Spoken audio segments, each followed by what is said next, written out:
Well, hello everyone. I'm Jill Bloom, publisher of Walls and Ceilings, roofing contractor and building enclosure. I'm here today with John Wyatt and Hannah Belloli, the editors of Walls and Ceilings, and we are honored to have visiting with us today some great gentlemen in the industry. We've got Adam Taubman, the owner of Agent Wall Systems out of Norfolk, Virginia. And we also have Robert and Cooper Cruz. Robert is the vice president and owner of Green Country Drywall. And Cooper is the project manager and third generation of Green Country Drywall out in Bixby, Oklahoma.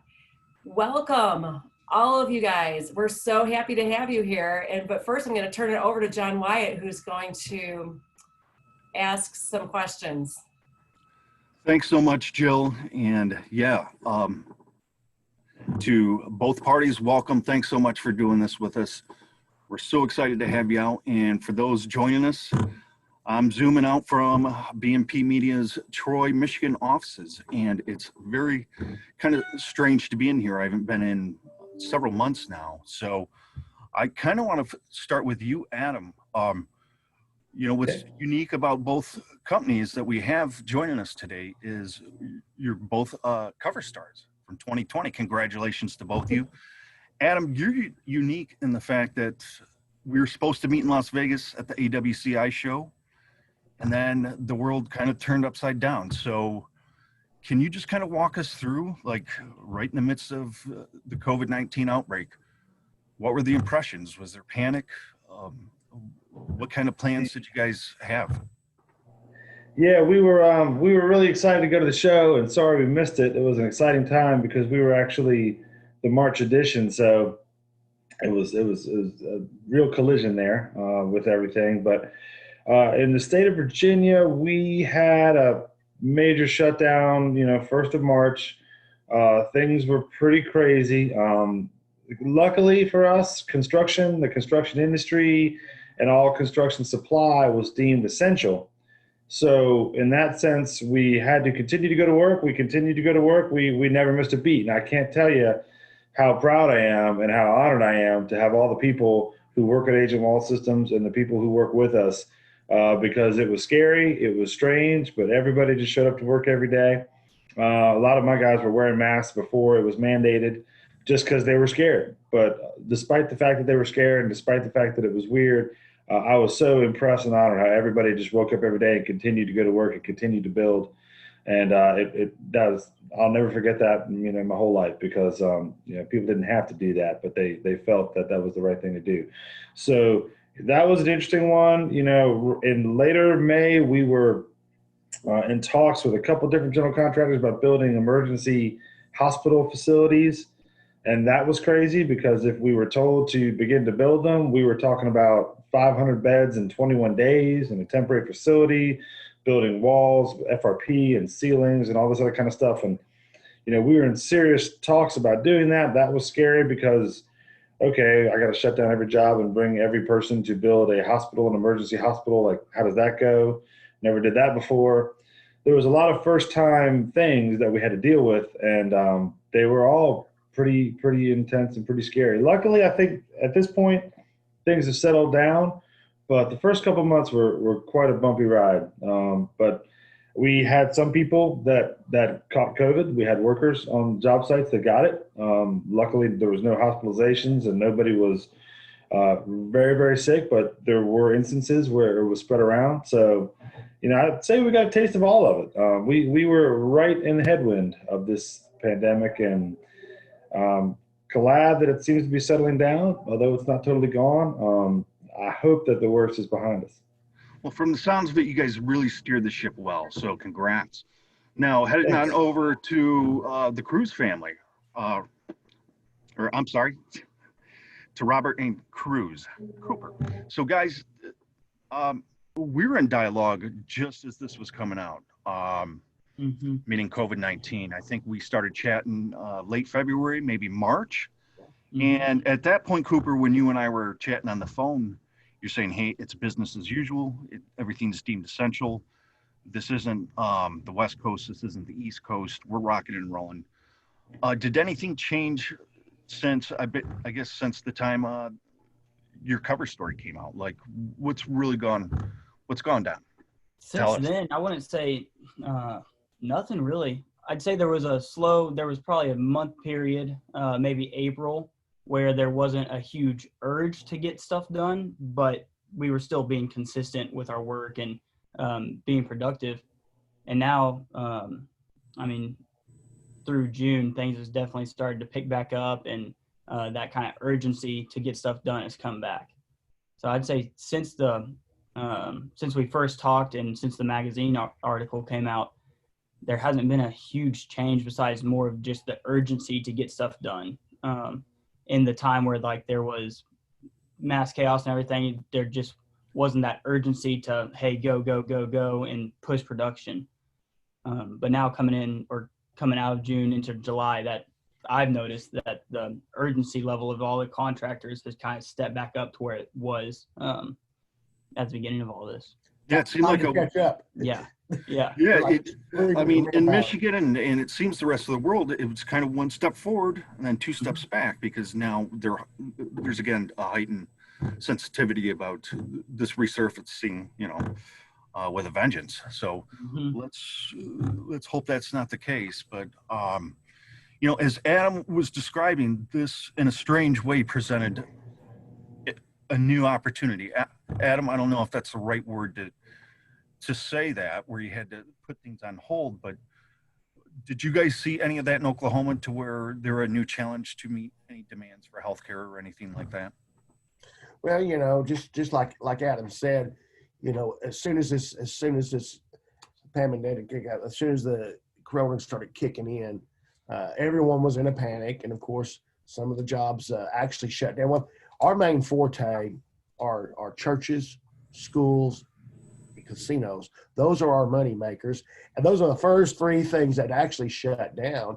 And if we think back to when it started, it was right at spring break when we do most of our remodels on schools, add-ons to schools. Churches really start picking up in the spring on their construction. So it did have an impact on us, but the projects actually, general contractors kicked in, and they started temperature checking. They started mask. It wasn't mandatory. We haven't still yet have a project that's been mandatory mask. Social distancing really kicked on. The porta-johns had plenty of hand sanitizers in them. And they also had portable hand sanitizers spread out on the project. And I noticed the guys were jumping in there and actually taking part of it, wanting to wash their hands, wanting to keep social distancing. So there again, like Adam said, my hats are off to our guys out in the field that took it as serious as everybody else, because usually them guys are rugged and we're not going to follow rules. We don't need that. And they stepped up, and they're the ones who were the front players in keeping the job safe. Well, Hannah, I know you had a couple questions on that note. Why don't you take it away? Yeah, so definitely. So I guess we'll start with Adam, and then we can go over to hear Cooper and Robert. But do you guys think that for the past couple of weeks now, you've just been playing catch up? Like, were you really far behind when COVID hit and happened? Like, did your business fall behind, and all of those aspects, if you want to talk on those a little bit? Sure. As far as production goes in the field, honestly, it's been pretty steady. I do think that projects as a whole have seen delays. Certainly, some of them attributable to COVID, and some of them just because we were really busy and people are trying to get things done. I think there's some level of catch up in the field. I don't think it's as big to me as the level of catch up I think we're going to play in future work and landing future contracts. I think what we've seen, the field's been pretty steady. Future contracts, bidding, all that kind of stuff. We've seen a lot of projects, particularly in our area, be delayed, put on hold, some canceled. I mean, we saw some government projects actually get canceled. I've never seen that. I mean, those are among the most secure project sources, you could go to, particularly in our area in Norfolk, Virginia. We have a large military presence and a lot of bases, and there's a lot of work on those bases. And I saw a couple of those projects get canceled. I thought, man. So in terms of catch up, I think, most contractors in our area are just plowing through their workload. A lot of them had big backlogs before this happened because, you know, we were in a good economic time. But now what we're starting to see is a little plateau. We're starting to see future projects that a lot of people were depending on that have been pushed back. And hopefully, as things resolve a little bit in the health scenario, that these projects get back on the table. But right now, not so much. So, you know, production's not really a problem, I wouldn't say, but I think the future is more the concern for us currently. Robert and Cooper, do you have anything to add? Yeah, I mean, I'd say for definitely out in the field, he can talk on the estimating side and the bidding side, but out in the field, there's been an urgency, not so much to catch up, but to try to complete projects as quick as we can now. Because everyone's had like this time off, and now they're like, okay, now let's like get this stuff done. And so kind of like Adam was saying, there hasn't been a huge catch up necessarily because we were necessarily behind, but there's like an urgency to like get things to the production levels we were before, and just to complete the project on its, just like normal before or on its deadline. And he might be able to talk a little bit more about the estimating side of it. Yeah, estimating is slowly picking back up. We have big projects that were put on hold that are now starting to move forward, which means back before the corona started, we had our work scheduled then. So all this work that got pushed back is now starting to get ready, plus the work we've already had scheduled. So we're starting to pick up at a fast pace, and you know, that makes up for the work that's not in progress now, that should have already been, is the work that we should have been doing 2 months ago. And you know, just like Adam said, we fortunately we haven't had to have any layoffs. We had the stimulus money that come in, that payroll protection that we filed for, and I'm telling you, it was just right down to the wire. It worked out perfect. Still yet, we haven't had to have any layoffs. We're still fully staffed up and moving forward. You know, a lot of it's got to do, I think we still do a lot of your small jobs that most people won't do. And that's kind of kept us rolling, you know. So Robert, when you say smaller jobs, you mean smaller commercial projects or residential? Smaller tenant finish outs, you know, commercial projects. Okay. You know, the ones that like, that's not even worth wasting our time. We've always held on to those projects. You know, we actually started out, you know, my grandpa doing residential. That's kind of where we grew from, and it's still hard for me today to not do residential. That's kind of a hard market to get in, but that's the way I was taught, is them little jobs is what feeds these big monsters, you know, and that turned true through this through the coronavirus. We've seen that happen. That's what kept everything going, is them small projects. Yeah. Well, guys, before I suppose the whole world went Old Testament on us, labor was always an issue, and you know, tack on COVID-19. It sounds like for Green Country, labor hasn't been an issue as of yet. But what about you, Adam? Were you having problems with labor before, in regards to a shortage? And you know, is that even more of an issue now? Where do you stand?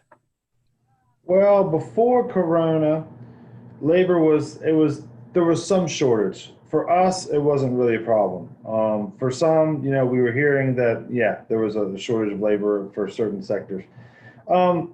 After Corona, and now, I would say less and less of a problem, only because I think that the workload is dwindling. I think that a lot of people are kind of finishing up projects that they were on, and now they're seeing, well, okay, I don't have 5 more in the pipeline getting ready to start next month. So, you know, we haven't had any layoffs, and we, you know, nothing like that. But I think it's going the other way in the brief short term. I mean, like similar to what our friends over in Oklahoma said, you know, I think that we may see projects that were delayed come back, and we may see projects that we didn't even know about come online, and there could be a collision course hey, maybe we're really lucky, and in a few months there's a collision course where there's a ton of new work out there. And then at that point, I would say, yeah, we might be right back to the same problem that we had of not quite having enough labor. But as of this moment, no. The one problem we did have was, as I mentioned before, we had a lot of our drywall installers, people that install wallboard. We have a crew that kind of specifically does that. For some reason, with our crew that did that, there was a big outbreak of coronavirus, and a lot of people caught it, and they had to stay home. So everyone quarantined and everyone recovered, which was great. But there was a period of time there where installing wallboard wasn't so easy because our people that did that, got sick. So luckily, everything's better, and we're back to where we were. But if there was a labor issue, it was directly related to COVID-19, which is kind of interesting. Robert and Cruz, do you want to add anything on the labor issue? No, I think that's right on track.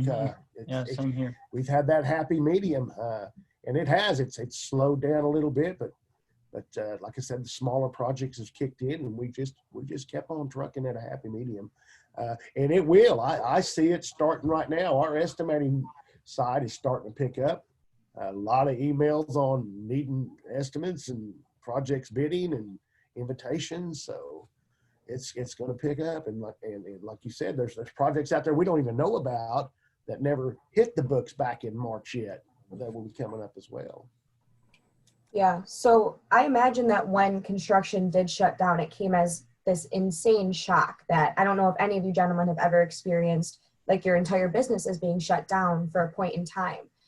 So going off of that, do you feel a pressure now to like work ahead in case something like this were to happen? Or what are some of the things that you're worried about in the future for your businesses?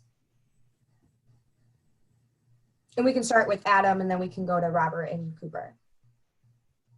Well, yeah, certainly a shock. I mean, if you had told us in December of 2019 this was going to happen, we'd have laughed you out of the room. I mean, no one saw this one. And I thought about the article we did in March and said, oh, business is so good, I don't see anything that's going to change that. And boy, was I wrong. But I think as far as future fear, I don't think that, fear of the illness and the virus, wiping companies out, I don't think anyone's really too concerned about that. I think there's a legitimate concern every single day to protect our employees and protect our workers, from the possibility of catching COVID-19. So we're thinking about that every day. And as you guys mentioned, social distancing, masks, sanitizer, all that kind of stuff. And we're doing all that stuff. Most of our jobs, I would say just about every job we're on right now is mask required at full time while at work. So that's a change. And I don't think, some guys really feel comfortable with it. I'm sure some guys don't like it very much. But that's what we have to do at this immediate point in time to protect our workers. So I think that's like issue number one is protect those that are actually out there doing the construction. In offices, we're not seeing the kind of meetings we saw. We're not having big conferences in conference rooms like we used to have. Hence, why I went and bought a web camera to put in our conference room so we could join meetings virtually as needed.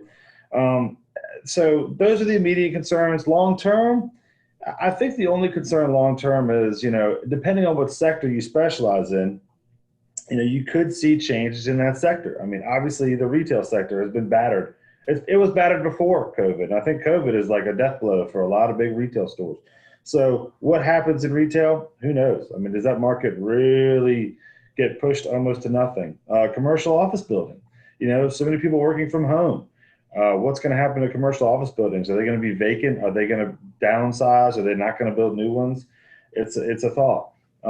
Hospitality seems to be, bumping along. A lot of these people are treading water. In Virginia Beach, which is right next to Norfolk, we have a lot of hotels in a big tourist area. They're still building hotels, believe it or not. They're not really slowing down with that one, which is kind of a surprise, but welcome surprise. So I think if there's anything, a concern as related to all this change, it would be a future concern as to what sectors of the market really change, which sectors have been so beat up that they're not going to have new investment, and how does that affect our construction businesses? So those are the things we wonder about. I don't think we necessarily have the answers to yet. Mm-hmm. Right, Cruz, Yeah, do you want to chime in? Yeah, I mean, I think kind kind of like Adam was saying, especially with the supply and demand, even though it might not be in our industry of metal studs drywall, but if the electricians or whatever can't get their can lights for a certain amount of time, that type of stuff, because of the factories where the can lights are being produced, closes or something like that because of an outbreak. I could see that being a future concern for our industry, especially out in the field, because then that just delays stuff and puts timelines on everything. So I'd say that'd be the one thing that I'd notice about the future. And other than that would be just keeping social distancing and making sure all of our employees are following all the protocols of washing your hands, wearing your mask, just like all with the rest of the safety guidelines. So I don't know if there's anything you want to add to that or. I never given any thought about the commercial market slowing down, like office spaces. Like Adam was saying, a lot of people are working from home and they're liking that, and the businesses are liking that too. So that may have an issue later down the road. I'm kind of have to look back and see how that works out. During challenging periods, especially for contractors, is now the time to invest in the company. And this could be through several different means, whether it's equipment, software. I could go down the list, but yeah, Adam, why don't you comment on that first? Okay. Depending on who you talk to, a lot of people say that when there is a recession, if there is a recession, if you're able to invest in your company and build it up in whatever needs you feel necessary, the odds are that you're going to be that much more prepared when things turn around. So, we had just hired a new project manager at the end of 2019, and they came on board in 2020. And I'm like, wow, okay, well, our backlog isn't what it used to be, but you know what? It's okay. We're still going to train. And because quite frankly, in terms of, management figures or even mechanics in the field, it takes time to train people. So I think if you just hired somebody or you were working on building up your business because times were good, I think you keep doing it. I mean, we're going to keep doing it. There's no reason for us to sit there and worry. Odds are things will turn around, maybe more slowly, maybe more quickly. But in terms of investing in your business, I don't know that there's ever a bad time to do it. I think that what you're basically doing now is like buying in a down market. Buy the stocks when they're cheap, and when things come back, you'll be that much better. So we have made a technological investment. We understand virtual meetings are probably going to be more common, so we are trying to prepare to be ready to do that. And we are also having, again, we're doubling down on our ability to complete work. So project management, we have a new project manager. We're going to continue to train and be ready for when it turns around. So in terms of investing in your company, I don't know there's ever a bad time, but I don't see why this time is why it's not a good idea to do it. I really don't. Yeah, I mean, I completely agree. I don't think there's really, like he was saying, never a bad time to invest in your company. And like us, we've made some advancements in software upgrades and getting some new software going in the company. So there's definitely a lot of things that we are on the table for, like, hey, should we go here and invest, or how should we kind of put money back into the company? And I mean, I think that's just, I don't really know if it has anything to do with Corona and this being a down time right now, or if that's just kind of like the timeline of where we are in the company. I think with the market being slow, we all know it's been slow.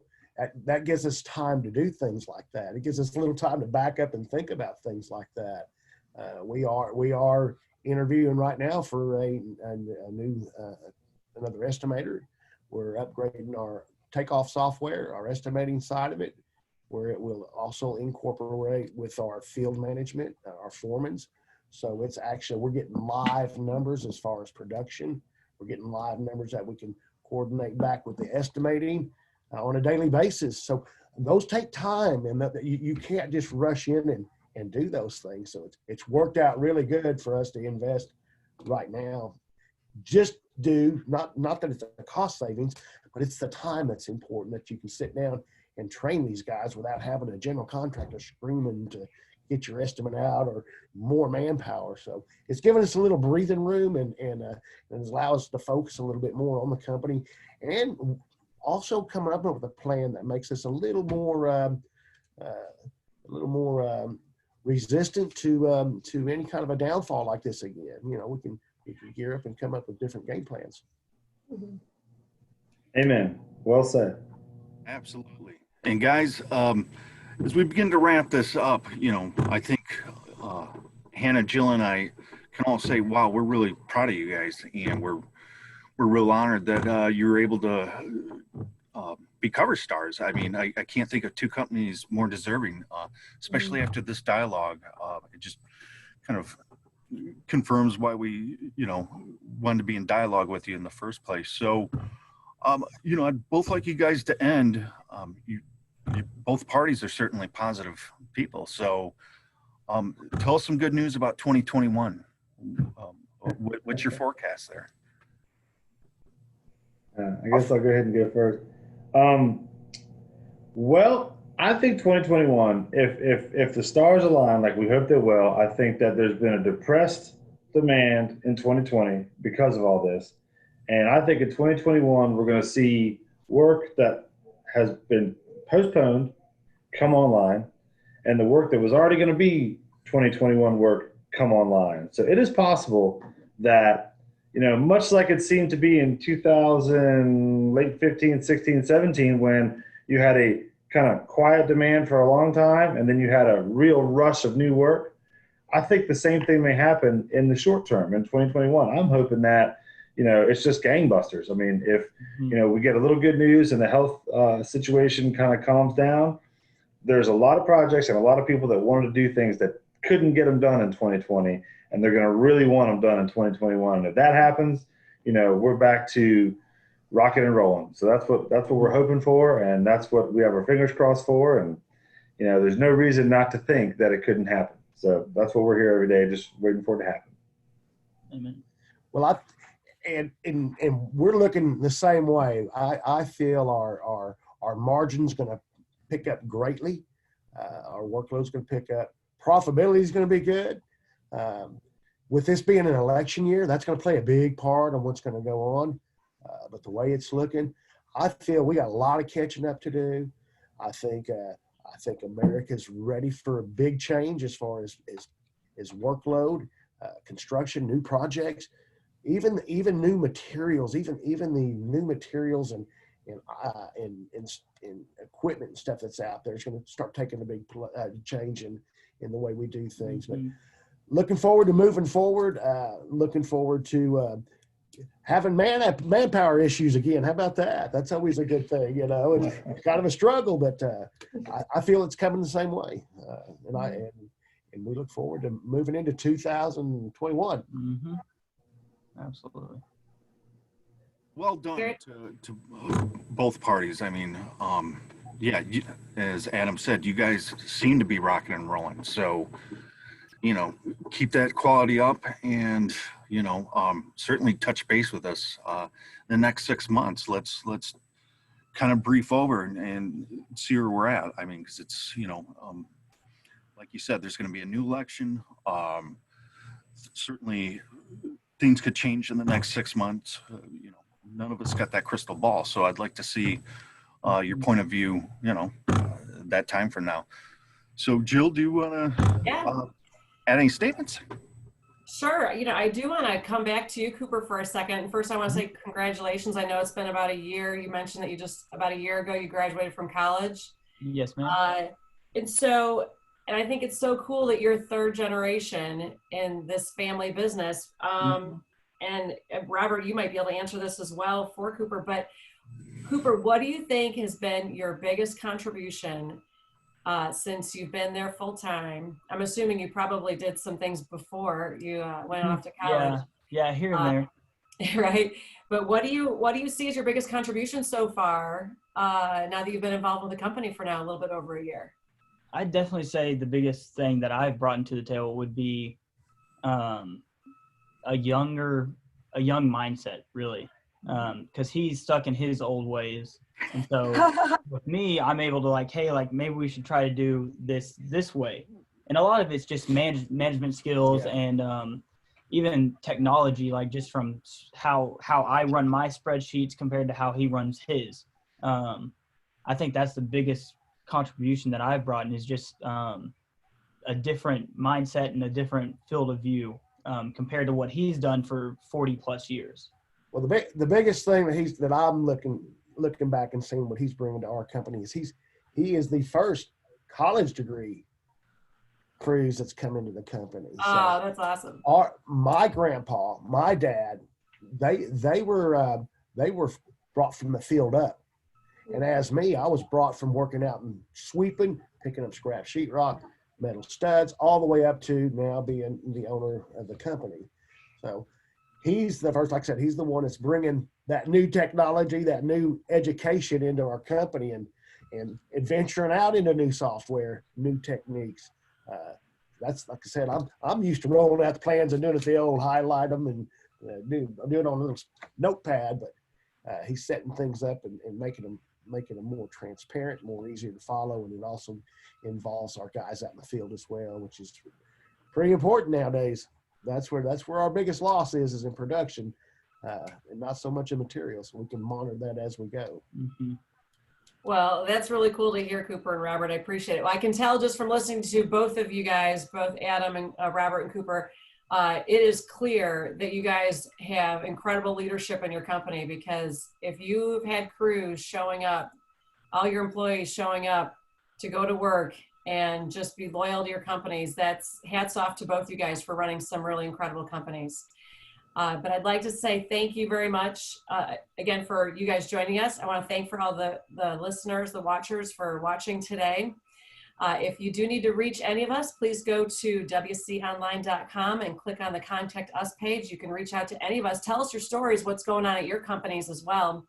And while you're there, make sure you sign up for our free e-newsletters and our digital edition, because we want to make sure you know when our next videos are coming up, so we can talk to some more great people in the industry to have some nuggets of takeaway for you guys to also help improve your business, because that's why we are here, to help contractors improve their business. So thank you guys again, Adam, Robert, and Cooper, for sharing and helping everybody out there in the industry.